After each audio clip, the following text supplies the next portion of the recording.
Well, good afternoon or good morning if you're in WA, everyone, again, and welcome back to our monthly research seminar. It's good to be with you again. For those I haven't met before, my name is David Lamb and I am the MC of this seminar. I'd like to first take this opportunity to acknowledge the traditional owners of the many lands and waters on which we all live and work. I'd like to pay respects to the elders of these lands and waters, both past, present and emerging. Now, for those of you who are unfamiliar with Food Agility, we're a CRC dedicated to unlocking the power of digital and data to transform our agri-food sector. Now, before I introduce our speaker, just a quick reminder of some housekeeping. The session is being recorded and ultimately we'll make the recording available to you. We do welcome questions and please use the Q&A tab at the bottom of your screen. Now, whilst it's not possible for you to ask your questions direct of the presenter, at the end of the presentation, I'll work through your posted questions, those posted on the Q&A chat, with the presenter on your behalf during our Q&A segment. Now to our seminar topic. In 2013, a two-year review into agricultural education and training in New South Wales delivered 27 recommendations aimed at government and 15 recommendations aimed at industry. In framing up the report, the author identified as a particular issue, and I quote, the concern about the inability of the agriculture sector to attract new people, particularly young people. Fast forward to today, 9.5 years later, and we have a seminar presentation with our presenter asking the very same thing of our agriculture sector. Are you an employer of choice or a sector without a workforce? It's with great pleasure that I introduce to you today's speaker, Professor Jim Pratley from Sturt University. As a research professor of agriculture at CSU, Jim has held an academic position at the Wagga Wagga campus since 1972. That's 50 years, people. Not many people achieve that amazing milestone. Jim's career highlights and the array of awards he's collected along this 50-year career, most recently, the award of Member of the Order of Australia in 2019 for services to agricultural education, are in fact too numerous to squeeze into introductory comments. But it's worth mentioning that few, if any of us, have been so influential or inspirational as to have been rendered the subject of, indeed the sole subject, of a book written by children.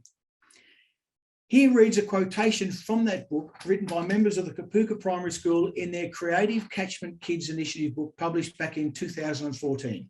And the book was titled Jim Pratley's Life in Agriculture. I quote, as a teacher, I love teaching young people to go out into the workforce and make a difference. Now, I myself personally wish to publicly acknowledge Jim for giving me my first big break in life straight out of university, my first ever job when I started as an associate lecturer in CSU back in 1994. Jim was the dean at the time. And that inspiration was an absolute key player in my choice of career moving forward. And to quote another passage from Jim Pratley's Life in Agriculture, Jim loves his career very much and he encourages people to become a professor. Well, as far as I'm concerned, my own personal journey, the rest is history. But Jim's influenced generations of agricultural scientists and producers throughout that 50-year career of dedication and passion for education of our future food and fibre producers. Professor Pratley was the Foundation Dean of the CSU Faculty of Science and Agriculture from 1990 to 2006 and the co-founder of the Australian Council of Deans of Agriculture. In 2013, Jim completed a ministerial review of agricultural education and training in New South Wales, leading to mandatory agricultural components included in the state school curriculum. Yes, that was the review that I mentioned earlier. Over the years, Jim's research on conservation farming, herbicide resistance, weed science and self-weeding crops has been widely published. But importantly, it has directly contributed to the development of new farming practices. It's a privilege to have you with us today, Jim, and we look forward to hearing more about your question of our beloved agricultural sector. Is it an employer of choice or a sector without a workforce? Over to you, Jim. Thanks very much, David. And I'm not the only one here who's got a few accolades. So congratulations on your award the National Award for your work on precision agriculture last week. Thank you everybody for turning up to this seminar. I hope that you'll find it of interest to you and hopefully motivate you towards making life a bit better for everybody in agriculture. So employer of choice or a sector without workforce. What's going on? I too want to extend my acknowledgement to the traditional custodians of the lands on which we meet. In my case, it's Wiradjuri country, and extend my respects to the elders past, present and emerging. I'd also like to acknowledge some of the people who have contributed to the paper that sponsored this particular seminar. In particular, Rimfire Resources, which is a graduate employment company in agriculture. They've collected a lot of data on the availability of jobs in agriculture, and they've shared that data with me and with the Australian Council of Deans of Agriculture, and that's allowed us to get a much better understanding of where we're going and what we're dealing with. Also want to acknowledge my postgraduate student colleagues, Scott Graham, Hardy Manser and Josh Gilbert, who have contributed significantly to the ideas that I'm going to be talking about.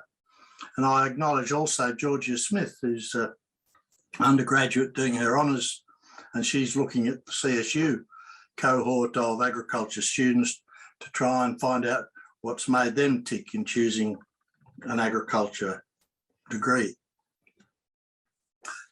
What I want to talk about is along these lines. Seems to me there's an historical context that we probably need to understand to explain where we are now. That leads us to wonder what in fact agriculture is. And then we will move on to, well, what is the job market and how does demand reflect supply or vice versa? Which leads us then into a consideration of what is agribusiness and whether we can actually make a difference. And fortunately, we have a good exemplar, if you like, in this space in terms of Barker College, which have done just that. And that leads me on to whether in fact we have a value proposition that we can put to the emerging generation of students. So agriculture, we have a workforce problem. And the question is, why is it so? And there are several reasons that I'd like to put forward as to help explain why we've come to the point we have. The first is to consider the historical context and the urban-rural divide. There's nothing rocket science about this. Everybody knows about it, but here are the data. And if you go back to the end of World War II, then those two lines of urban population, rural population were pretty close together. But over time, the urban population line has increased quite significantly, and the rural population curve has not really progressed much. And whereas back here, there was a reasonable connection, the further we go along this line, the greater the disconnection. Then there's the forgotten people in this process. One group are the females. Maybe they're the ignored people rather than the forgotten people. And it's interesting to sort of reflect on where we've come from in that regards, because prior to 1970, no females were allowed in ag colleges and no females were allowed in agricultural high schools. And it wasn't until the Anti-Discrimination Acts of the late 60s did that change. And it reflects the sort of population of students at universities, the yellow line being male and the orange line being female. And you can see that males were dominating to the tune of on average 75 to 25. But then came the Whitlam government and the declaration that post-school education was to be free. And women really chose to take advantage of that. And you can see that in succeeding years, they've increased quite dramatically their proportion of the student population. And of course, that meant that the population of males proportionally declined. And so it was about 1988 when women outnumbered men on university campuses. And that's continued to today. Agriculture was slow off the blocks, and it took till 2003 for that changeover to occur.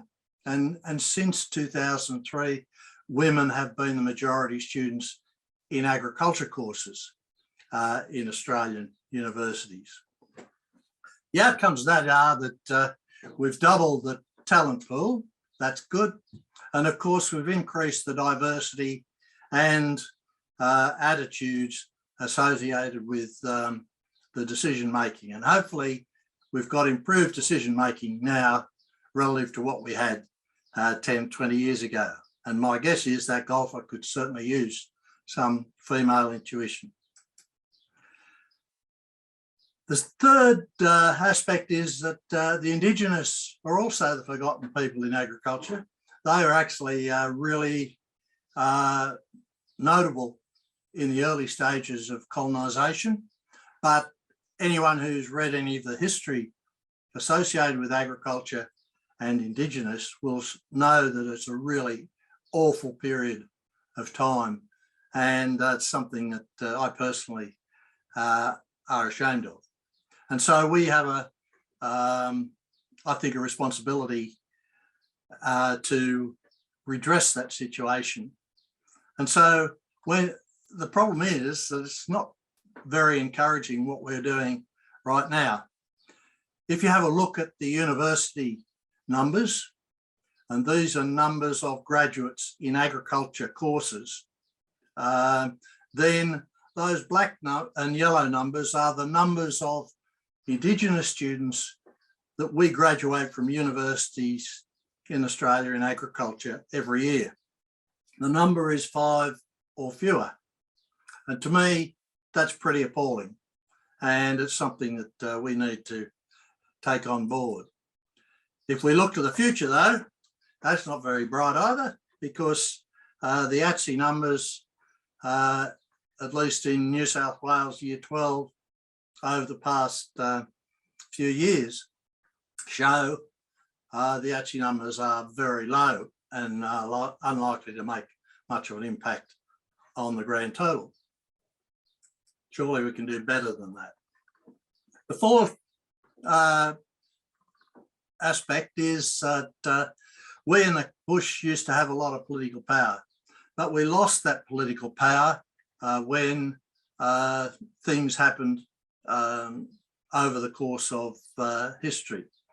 The rural population decline we talked about, but what we need to emphasise is that that rural population decline has meant that we've lost the empathetic relationship that we might have with the community at large.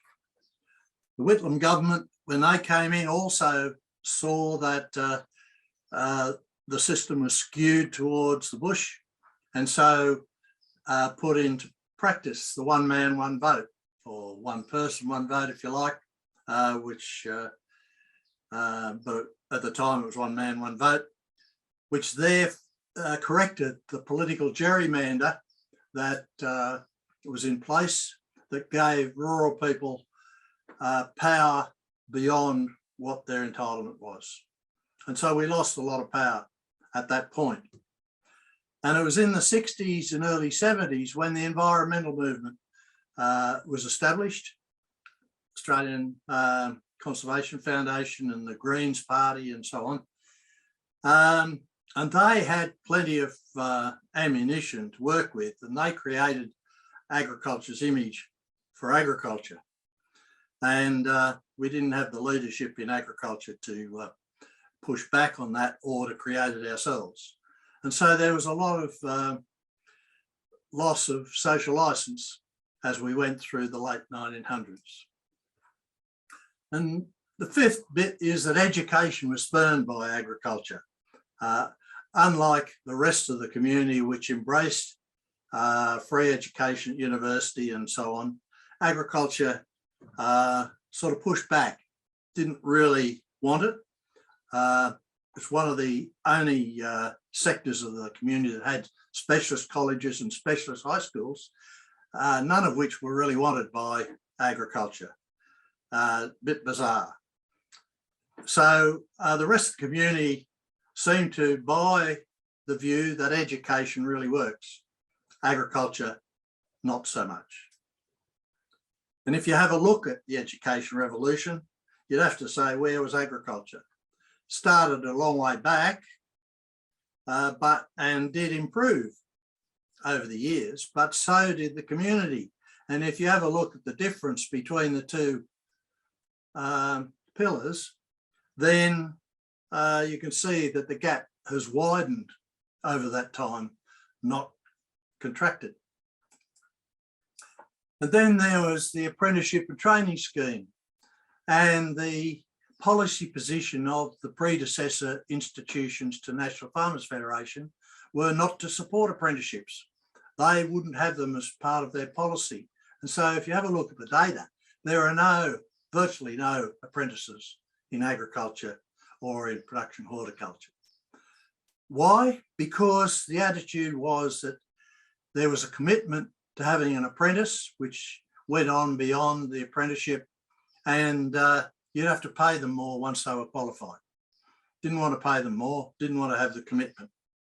And so early in the 2000s, we had this scheme of just-in-time training, which was a scheme whereby if you needed your staff trained, you send them off to TAFE to do swinging a gate or building a fence, but you didn't want them to get qualifications. So they got the skill without the qualification, because otherwise you would have to pay them more. And so there's been a long history of labour being seen just as a cost and a tool for employers rather than individuals who are worth investing in so that they could deliver more to the business. And it culminated in my mind at a meeting I was at in about 2010, when the National Farmers Federation, in all his wisdom, said, I don't know what the fuss is with education. I don't have a degree and I've done all right. So that was the leadership that we had in the past in agriculture generally. I think it's been pretty poor. And it's just delightful to have a female president of the National Farmers Federation, because she's achieved more in her term than all the other presidents have done over history, in my view. In 2007, agribusiness put up their head, and the Australian Institute of Agricultural Science and Technology held a forum at the Adelaide University. The topic of the forum was, where are the agriculture graduates? And all the universities turned up because they didn't have any students really. So they wanted to know whether there was a hidden bucket of gold. And of course, we had a bit of a barney there. The agribusiness people were saying, well, why don't you teach more students? And the academics were saying, well, we would if you did something about promoting careers. And we had a good roll-up of universities there, and we had a dinner, and we created the Australian Council of Deans of Agriculture on the premise that together we could achieve a hell of a lot more than we could as individual universities.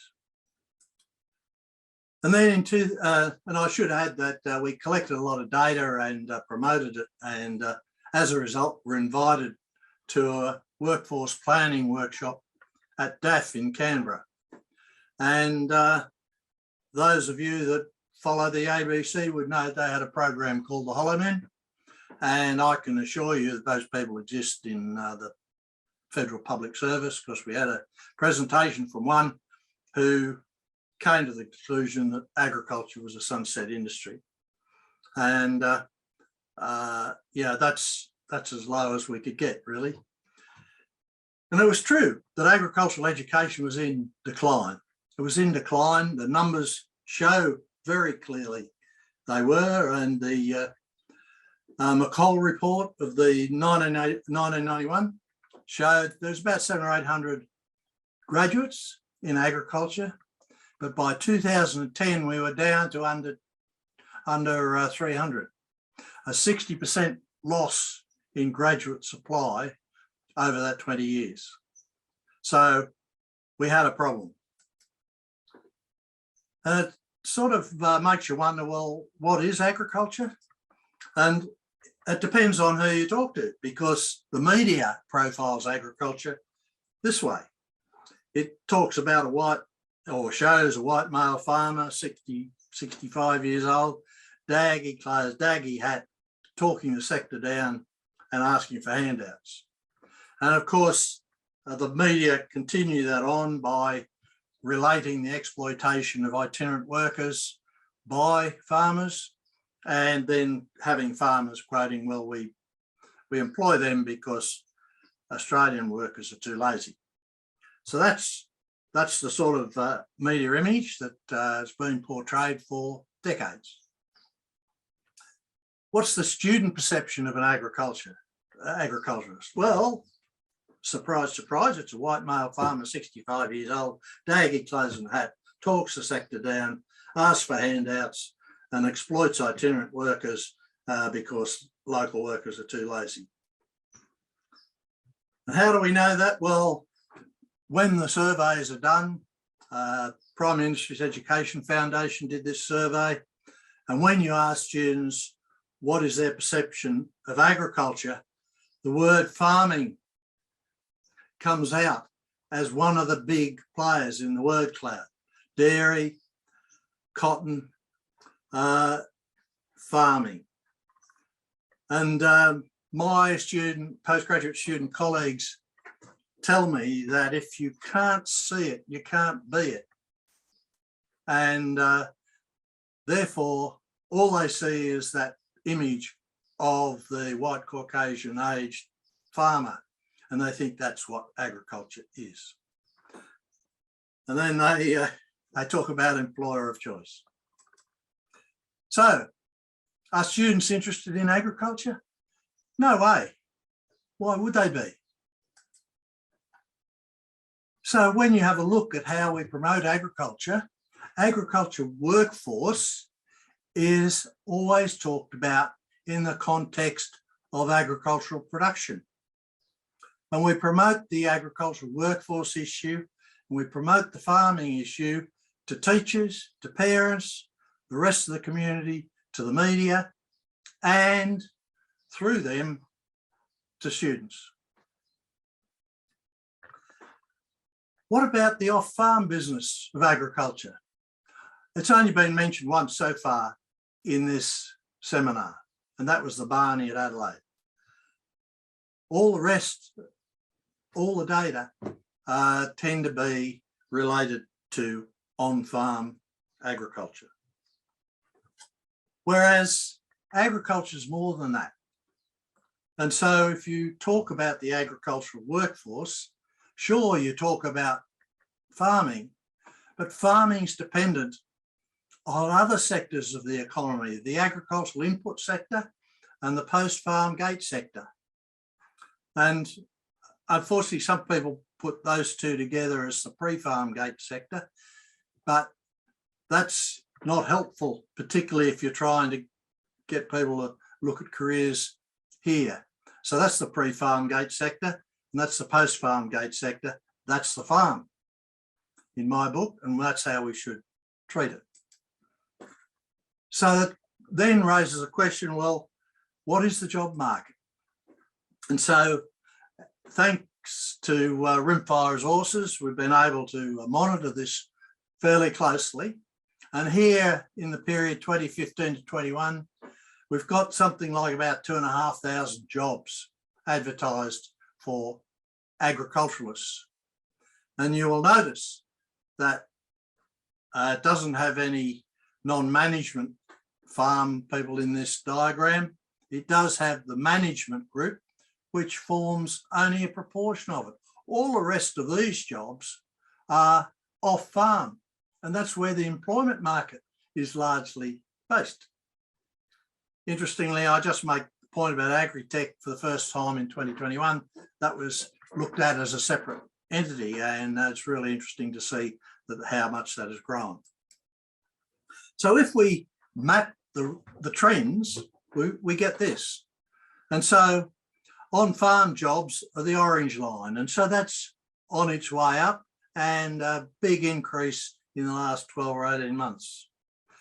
The agribusiness jobs, as I'm calling them, the blue line, is running along pretty evenly, and then suddenly a big boost in the last year.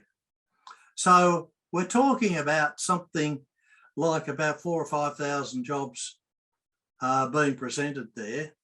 And here's the graduate numbers along here, including horticulture, viticulture, animal science, agribusiness, horticulture, so on, as well as agriculture. And they number roughly about 800 to 900 without moving much. And if we can't get 2021s, they should be out in the next month or so. But if we predict from the intakes, you'll notice that the intakes are not moving either. And so we can expect this line to just continue along there, more or less the same. Now, if we look at this in a bit more closely, then the agricultural job market in 2021, courtesy of Rimfire Resources, and it's based on advertisements on the internet, then something like 9,500 jobs were advertised, of which 5,300 were on farm and 4,100 were off farm, which I've called agribusiness. On farm, that's split into about 1,300 management and 4,000 non-management. And off farm, there's about 1,100 in the city and about 3,000 in the regions. So if we identify what we think the graduates will occupy, it's about 5,400 in 2021. What supply have we got to meet that demand? Fewer than 900. So we can't even solve the city requirement, let alone the total requirement in agriculture. We've got a problem. If we want to look at a bit more closely at the agribusiness maths, we said over there that there was 4,100 jobs and there are 850 graduates, but we know that about 10% leave agriculture for employment. We know 10% go farming. So they go out of the numbers game for agribusiness. And so the problem's even worse because there's about 680 graduates to fill 4,100 jobs. A shortfall, about 3,500 graduates.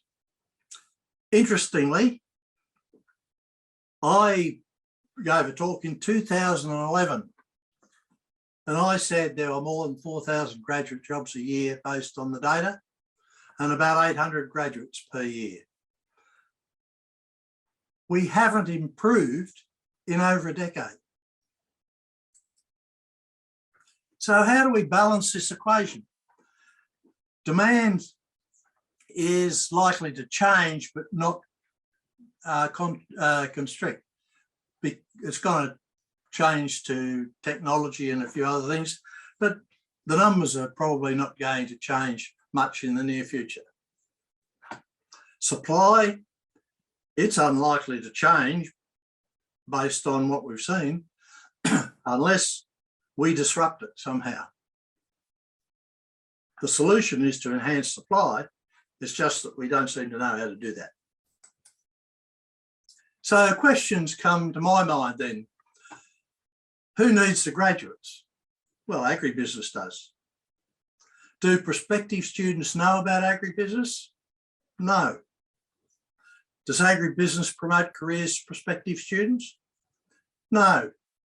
Does agribusiness invest in education at any level? Not a lot, probably the odd scholarship, but that's about it. So how can they expect to fill their employment gaps if they're not engaged? So what is agribusiness? How do students and their advisors know about jobs in agribusiness? Well, have we a definition for agribusiness? Not sure about that. Not sure we've ever agreed on what it might be. How big is agribusiness? I asked that question doing another job, and I went looking, and all I could find was one estimate of 14,000 and one estimate of 250,000. So it's somewhere between those two. That's a lot of help.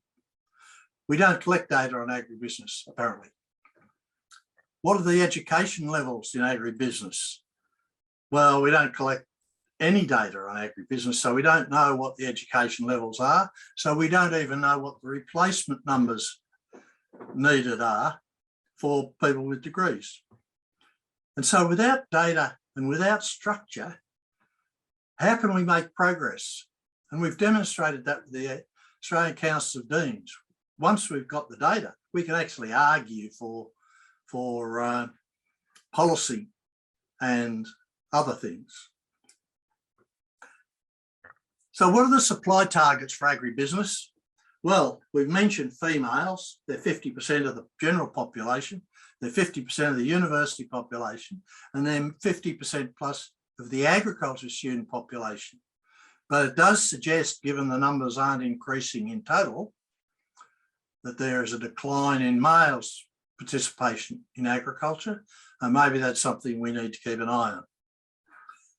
First Nations are a potential group. They're the fastest growing youth group, I understand.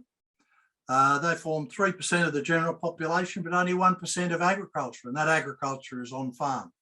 We have no idea what agribusiness is, but there are certainly cultural issues to be addressed. Metropolitan students, 50,000 of them in Sydney sit the HSC.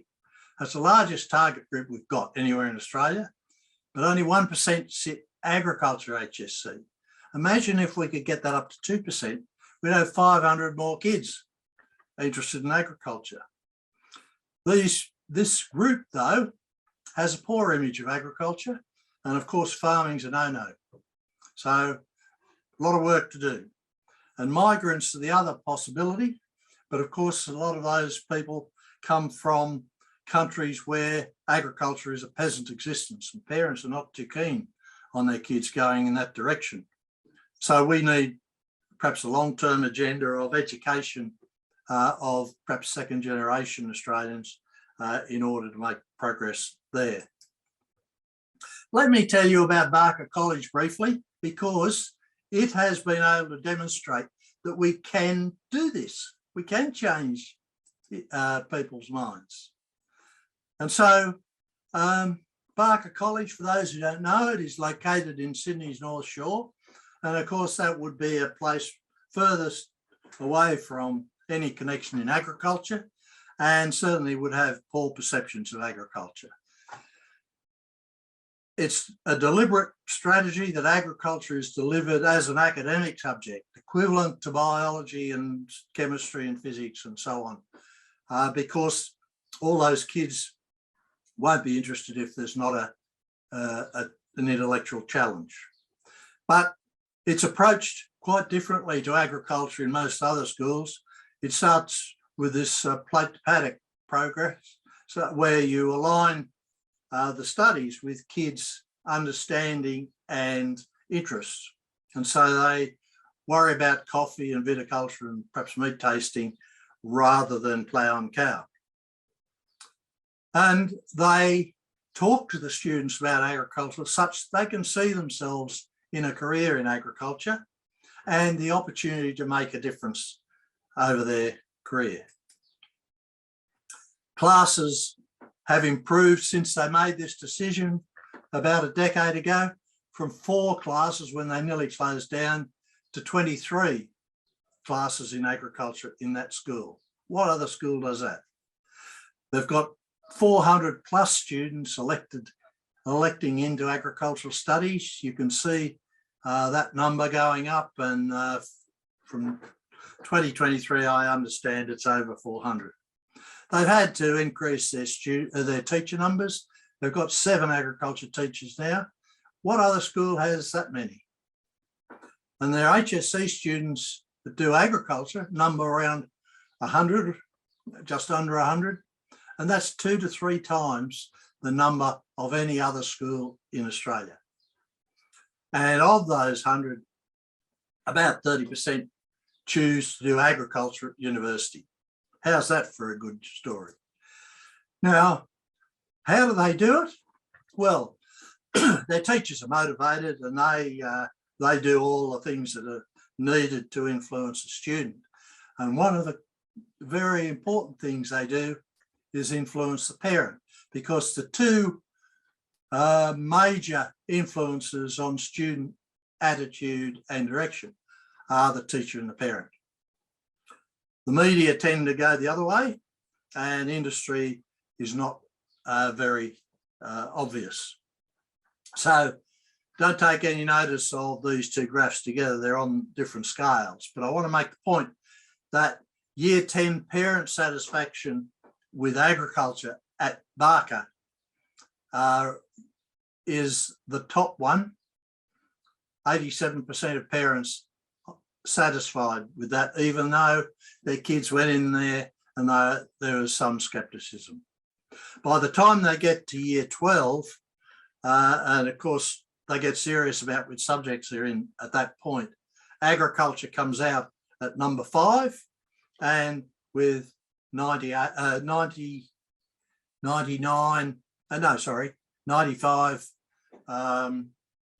parental satisfaction. So that's how you do it. You can change students' minds. You just need to know what you're changing it to and how you change it to get ahead. So very important career advice involving teachers and parents. Scholarships in year 12 rather than year 1 of university, because you're rewarding those students that have already made a decision. So you're not increasing supply. What you need to do is get students in year 12 to suddenly think about agriculture. And if you offer them a scholarship, they feel good about that. Somebody's noticed them and they feel wanted. And then some of their peers say, oh, that sounds like a good idea, we'll go too. We know that from work that Georgia Smith is doing this year at CSU, that about half the students she's talked to have actually changed their career aspirations since they've been at college, because they've learnt about the increased range of opportunities there are.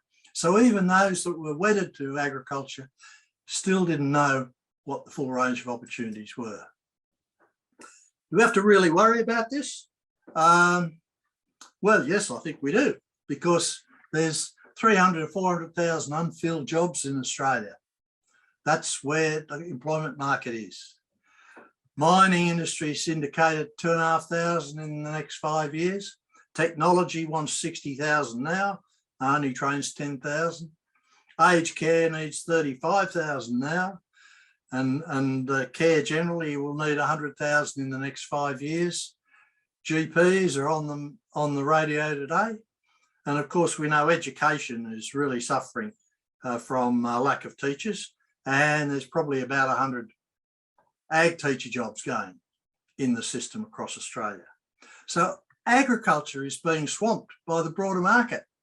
There's plenty of choice. And so if you're a student, you can sell your life to whatever career you want. Unless we do something serious, we're not going to have a job market. And one of the ways in which we can disrupt that is to make sure that we're an employer of choice. We market to the targets, let them know that we exist and how good a job it is. We entice them with salary. We do that now, but nobody knows. But we need to create and promote career pathways. Certainly promote. We need to have a strong professional development program. Some companies don't bother because if they do that, then somebody else will poach their staff. Well, they're not an employer of choice. We need reconciliation action plans in place if we want to attract Indigenous students, and we want flexible working arrangements to be family friendly if we want particularly females, but COVID has said, well, you really should focus on that. So what's the value proposition? And to me, we don't ever spruik the value proposition. And I've just put down a few things, and we need a specialist to sort of mould this into a story. But really, we in agriculture do good. We're an essential service. Without us, life's not worth living, because you wouldn't be anyway.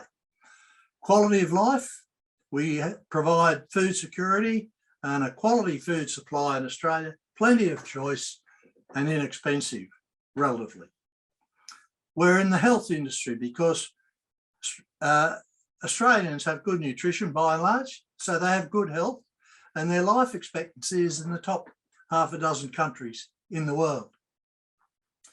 But we also work on survival. We do some international humanitarian stuff. We provide them with food, and we go over and we try to help them with research and development so that they become self-sufficient. We do that. So if that's what you're interested in, agriculture does it. And of course, we're a major economy player. We employ about a third of the regional workforce. We produce export earnings that helps balance the national budget. And we've got $100 billion as our target for 2030. And of course, we're major environmental managers. We manage 60% of the landscape in Australia. And we've already identified net zero emissions by 2050. So there's plenty of challenge. We're high tech, we're high science, we're high business. There's scope for all skills. And importantly, there's an opportunity to make a difference. We need to spread the message, and we need to make sure that in those populations that we use for promotion, there are people from different genders and ethnic groups so that people can see themselves in those groups, in those photographs. If we do what we always do, or always don't, then we'll get the same result as always. We know that, but in our case, it'll trend us out of business. So the same old thinking, the same old results. We will do better, and we must do it by having collective responsibility for the sector, because the whole is always going to be greater than the sum of the parts. Agriculture, as we've looked at it today, and agribusiness need to work together, and it'd be good if they work with the education institutions as well. But freeloaders really are not welcome in this space. Let's disrupt. Thank you. Thank you, Jim. Crikey, what a situation we're all in. I've got quite a few questions for you, so I'll work through them in the time we've got. First of all, looking back 9.5 years, 27 recommendations to government, 15 to industry. Are they paying attention? And when you talk about collective responsibility, you know, someone's got to have their finger pointed at them to make this thing happen. So what's your view about traction over the last 9.5 years, and what needs to happen now? Well, there were quite a few recommendations. The Education Department took it pretty seriously. And so we have a network of what they call lighthouse schools in New South Wales, which are schools that have a good agriculture opportunity, and they mentor other schools and provide facilities and advice to regional schools.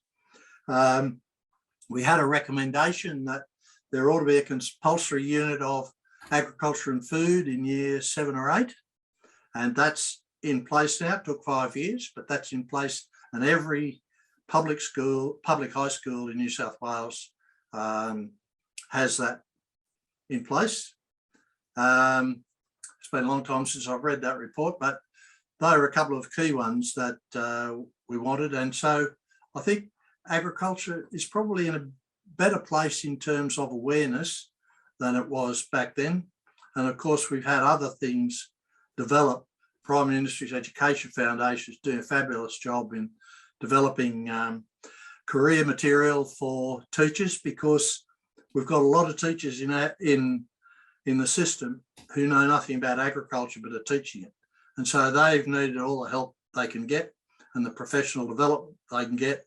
That system is in place through PIFA and also in New South Wales through the Royal Agricultural Society education program. So, which was another one of the recommendations. You know, the RAS has it in their bravado to do agricultural education. I called them to account and said, well, you better deliver, and they have, and they do a great job. Thank you. Jim, someone had a bit of eagle eye. So in your earlier slide with the gender-based participation in university education and agriculture, and of course you pointed out agriculture was a bit of a late starter, with a crossover in male and female numbers in the 80s. But it looked like, to one view in particular, that the male and female trend was at risk of crossing back over yet again. In other words, it was almost going to complete. No, they were two different cohorts. So the 1988 one was the total population in university, and the 2003 one were the agriculture component of that. So agriculture didn't go female majority till 2003. Yeah, sorry. And from that particular slice of data, it looked like that the female numbers or participation rate was actually dipping down again, and the males were dipping up. Is that just that's just normal variation? I can tell you that the male component has never been in majority since 2003. Right. Oh, that's very comforting. But boys have got to pull their fingers out. In the Indigenous related statistics you put up, I think the numbers were around, or this particular viewer noticed the numbers around completion rates. Is there any difference or significant difference between participation rates versus completion rates? Have we got a retention problem in agriculture? Yeah, absolutely. I didn't have time to talk about it, but you'll notice that towards the latter years, there was an increase in intakes. It wasn't great, but it didn't change the numbers graduating. And we know from the attrition rate that it is double in the Indigenous population what it is in the non-Indigenous population in agriculture.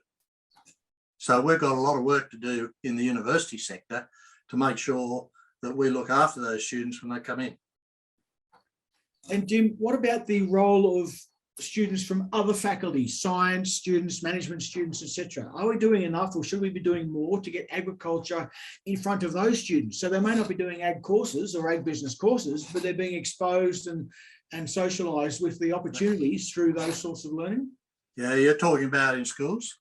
I assume it's universities. This is from Paul McCardle. So in other words, getting other faculties engaged who may not be teaching agriculture or rural science students, but get them all connected. Yeah, well, I can tell you in the school system, ACARA, which is the national curriculum body, where they went national in Julia Gillard's time with the curriculum, and there was a very strong component of or a focus by some people to make sure that everywhere we could put agriculture in the syllabus, agriculture teaching materials were developed specifically for that bit of the curriculum. And so right through, because the environment was right through the national curriculum, so there was an opportunity to have an agricultural environment often, but they've developed materials for maths, for science, for business, and science, and so on, in all areas of the curriculum. And so a lot of that is, present on what they call Scootle, which is sourced material approved by the department for use by teachers, and PIFE is very good at getting in there. Unfortunately, some industry sectors think they can do it, but they do a whole range of things. They put a little C with a circle on it, and as soon as that happens, the department says, no, we're not dealing with any copyright material. We can't afford to pay for it. And so it's much easier to work through someone like PIFA and get it into the system than to try and do it yourself. Education's a Titanic to work with. Okay. There's a reference here to the recent Jobs and Skills Summit that will establish an agriculture workforce working group. Who will be involved in that? I don't know what's happening about the summit. It's certainly we had quite a bit of input. We, being the Australian Council of Deans of Agriculture, had quite a bit of input into that. And I personally wrote a couple of chapters for the Australian Agricultural Workforce Review that was published last year. And the Minister's Office has contacted the Council of Deans for us to provide them with more information on the data that we've accumulated. So we're in the process of doing that as well. So I'm hopeful that we'll be able to get a lot of these messages through. We've got to make sure that we don't have an organisation that represents the 1900s. Yeah. How do we get universities and government to fund and encourage teachers to train and retrain to become ag teachers? Do we have a teacher crisis, a teacher supply crisis as well? Yeah, absolutely. There's a big crisis, and certainly we've been talking with University of New England about whether, because we're the two universities in New South Wales that train ag teachers. We don't get many to train, unfortunately, but there is a scholarship program by the State Department to try and attract teachers of mathematics and agriculture. And there's about 50 scholarships going in that space. We have talked to UNE about having a concerted push for this.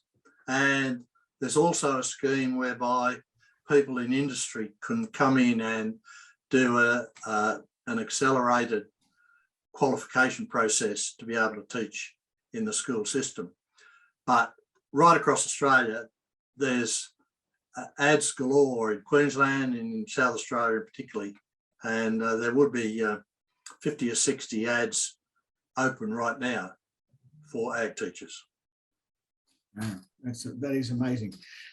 Look, and everyone, firstly, just a quick thank you for the spirited questions coming in. I'm struggling to stay ahead of them, so there will be some I won't get to in the little time that we've got left, but we've got time certainly for one more. So an earlier question related to your comment about attracting the migrant workforce and perhaps the legacy of attitudes towards agriculture in their country or place of origin. Any ideas about how we can effectively rebrand, remessage and encourage a migrant workforce to come over here with a view of participating in agriculture over and above just meeting visa requirements? The itinerant workforce, you mean? Mm-hmm. Yeah, it's funny because you've hit on a nerve as far as I'm concerned. I've been saying for some time, for years, that a sector that's dependent on an itinerant workforce will come to grief at some point, not knowing that COVID was going to come and wipe them all out. And we're not going to, in my view, ever go back to the pre-COVID days. We'd be silly to do that. But it's still part of the attitude that they're the cheapest workforce we can get. There are some unscrupulous labour brokers and farmers who want to charge them everything so they don't have to pay them salary or very little salary. And my view is that we need to rid the sector of those people completely. because they're doing a great deal of damage to our image. But more importantly, I think it's about time agriculture grew up and invested in their own workforce development. There's a lot of expectation that the government is going to deliver the workforce fully trained and free of charge and whenever they want it. And those days are gone. My view is agriculture needs to invest in the development of its own workforce and look at the conditions under which they employ it so that it's an attractive job for people to want. Question about lazy locals. Why would you go and work under some of the conditions that they have out there? And you read about what farmers have done since then because they couldn't get any work. So they've put in good conditions for themselves to work in. Well, yeah, I don't have a lot of sympathy. I think it's about time that we got serious about workforce in agriculture and did it properly. Thanks, Jim, and a great way to end off. Yeah. Look, thank you all for being a part of our seminar, and of course, Jim, thank you for a really thought-provoking presentation. Feel free to reach out to Jim directly if you'd like to follow up on anything you've heard today that we didn't manage to cover during the Q&A session, and apologies to those 5 questioners that I didn't get time to get around, so please follow up. Don't forget, we'll be releasing the recorded version of the seminar in the coming days. Now, we'll be taking a break from our regular seminar series next month. It's that time of year again, time for our annual Researcher Symposium, complete with funky jingle. If you participated in last year's, you'll know what I mean. If you didn't participate in last year's, then come along and see what we're talking about. Made courtesy of our project research teams. So our Research Symposium will be a 2-by-half-day short, sharp researcher updates on each and every one of our projects.